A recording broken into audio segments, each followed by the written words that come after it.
Good afternoon, boppers. Just wanted to say a little bit about me.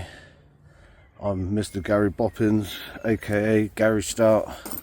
Just want to say why I've done this walk. There's a few things really. First thing is, back in 2020, I went down to Devon Cliffs, went to see some friends on the caravan site, and we ended up driving to Land's End, and we drove past all these coves, caves, sands, beaches. And I said, when we got there, it was all tourists and that, and I was just like, this is not what I was expecting. So I was like, one day I'm going to walk here and see all these coves, caves and sands and beaches. So that's one reason why I've done it. In August 2023, I was working for the Environment Agency on flood defence. We used to clear blockages out of rivers and ditches and stuff like that. And I got stung by about I got stung 30 times by about 15 wasps. I got stung once in the back of the head. I got out, went to the van, come back about half hour later. Within about 5 minutes, I had a golf ball size lump at the back of my head. And then we had one more blockage about 297 metres up the river.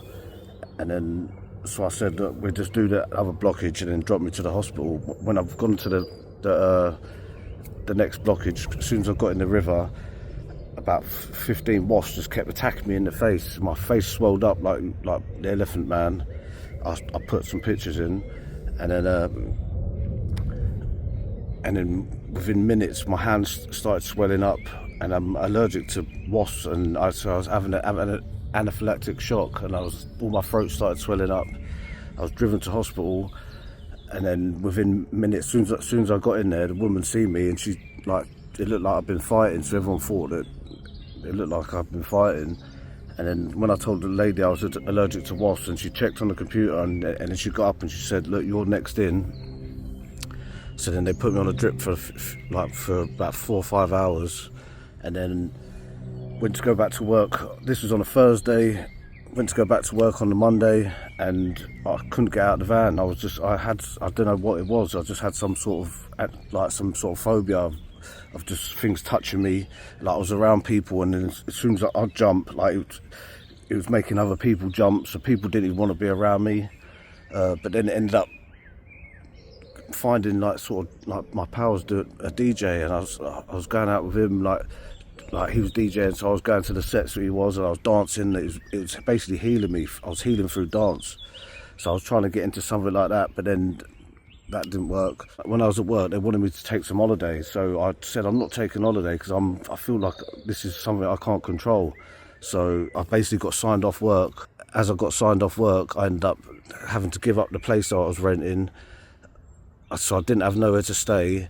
I had to get my money dropped because I weren't getting all the extras and all the bonuses and all these little things that you normally should get. So I was basically stuck, but I had some sort of PTSD where I couldn't go out in nature during the day. So it was just affecting me in ways that I couldn't control. I'm an outdoors person. I love being outside. I've always been a green finger person. Yeah, it's just something that I couldn't control. I didn't get no help from the work. All they kept doing was ringing me up saying, if you've got a doctor's note. I moved from Hatfield back into Barnet ways, sofa surfing, and didn't even have my own space. Moved back round Barnet, so my doctor's in Hatfield, so I couldn't get up there, because I couldn't afford to put petrol in my car to insure my car. Then when I was sort of just getting back to being myself, I started getting a bit fitter. This is in June, July, August 23. In August, I went to go back to work, and then they didn't even send me a letter. No written anything to say that they'd sacked me because I hadn't been responding. I was turning up for the meetings, which I said that I couldn't turn up for them because for the reasons I've already said. So then they'd got rid of me. So I was just getting myself back to fitness, getting myself back to being myself, and I was left in a predicament where I was like, well, what am I going to do? So I started walking. I just kept walking, and just doing about 10 to 15 miles a day, getting myself fit, getting myself better. And then when it got to March in 2025, I joined the gym just on my birthday. I joined the gym, and then I started getting myself fitter, and I thought to myself, I was watching these videos on YouTube with this guy that was doing it. It's called what's it called? I'll put in his name in the description. And watching his video of him, because I typed in Dover to Land's End, that was the only thing that come up. So I started watching his videos, and I just thought to myself, I'm going to do that. So then I was getting myself fit. Keep going for walks. I was looking for a job and I couldn't find one. So I was like, I'm just going to concentrate on me. That's something I've never done before. I've always helped everyone else, always been there for everyone else, always done everything for everyone else.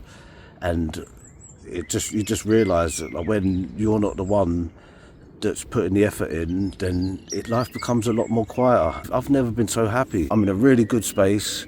Done a Vibe Tribe retreat where we just went and done some meditating and stuff like that with some really good people, lovely people, soul family. I sold my car. I was meant to get about 4 or 5 grand for it because I didn't have no tax or MOT on it. I ended up getting 750 quid for it, so basically scrap money. I had a 1,500 quid overdraft that I was sort of halfway in, so I had a little bit of money. I bought a £22 tent from Argos. I bought the cheapest sleeping bag from Aldi. I bought a little hammock, just a couple of basic things. I had a pair of Timberland boots. I bought a bag from eBay for about 15 quid, and yeah, I just said, on the 14th of June, if I'm not seeing my daughter for Father's Day, then I'm going for a walk. And I was messaging my daughter to see if I'm seeing her soon, and she's been so busy. She does theatre training, she's got her own little life. She's 13 now. Yeah, she's got her own little life. She don't really hang around with me, so I'm just got to concentrate on myself a little bit now. So basically I only had an iPhone 11.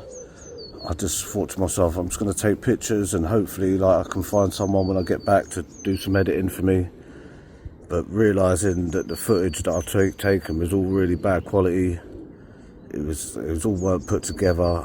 There was so much I missed out on this journey that I didn't put in, just because I didn't film it. There was just lots that I didn't. There was times when I probably should have filmed conversations and asked people, but it wasn't about that. This journey was. I already knew myself. That's the one thing about this. I already knew myself. It was just confirming who I already was. If it was one thing of this journey, was to teach me how to speak. I could speak to people in the day. All the people that have met me on this journey, they will know that I'm a great communicator in person, but getting used to the camera was a whole different ball game. So I'm learning as I'm going along. I hope you're going to follow me for the next journey, because I'm coming back. This is me filming on an 8K camera now. They're not all going to be in 8K, but I've got a top editor, best editor, just the best person I could have had to join me on this team. Obviously I'm going to be doing the walking, but he's taking care of things. And yeah, it's just going to be 2026. This is 420 on April 2026, and within about a month I'm going to be heading off. I'm still doing it with no money. I've been looking for a job. I'm still out. I've still got nowhere to live. So everything's just pushing me to do this. Do you know what I mean? Everything. I just got a phone, an 8K phone, which is going to suit me down to the ground. Even if I've just got this now, I'm going to try and get another camera before I go. I've got a budget tent. Yeah, all sorts of things. So yeah, just stick around. Peace and love.